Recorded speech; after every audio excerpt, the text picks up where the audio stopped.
So last Saturday, my girlfriend Sarah decided we needed to spice up our relationship with something romantic and spontaneous, which, in her language, means Instagram-worthy and likely to involve cheese. She suggested a picnic in the park. I was in charge of the food, which I took to mean pick up some sandwiches and snacks. What actually happened is that I got distracted by a dog wearing sunglasses outside the deli, and by the time I stopped taking pictures, I'd completely forgotten the food part. We arrived at the park with nothing but a blanket, 2 empty Tupperware containers, and my phone full of canine influencer photos.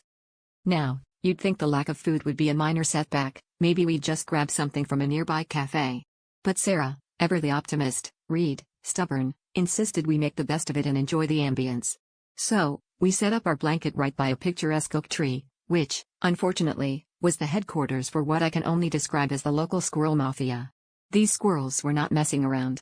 One of them looked me dead in the eye and started eating an entire slice of pizza, crust and all, like it was auditioning for a food commercial.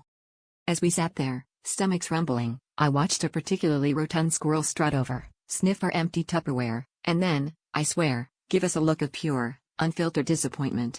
It was the same look my dad gave me when I told him I wanted to major in interpretive dance. The other squirrels caught on, and soon we were surrounded by a judgmental furry audience, all feasting on park-goers' cast-offs while we pretended to be fasting for mindfulness. At one point, Sarah tried to salvage the moment by taking a selfie, but a squirrel photobombed us mid-yawn, probably to capture our hunger for posterity. After an hour of this, we gave up. On the way back to the car, Sarah asked if I'd learned anything about romance from the experience. I told her, yes. Next time, let's skip the picnic and go straight for dinner, so at least if we're eating our feelings, it won't be out of a squirrel's hands.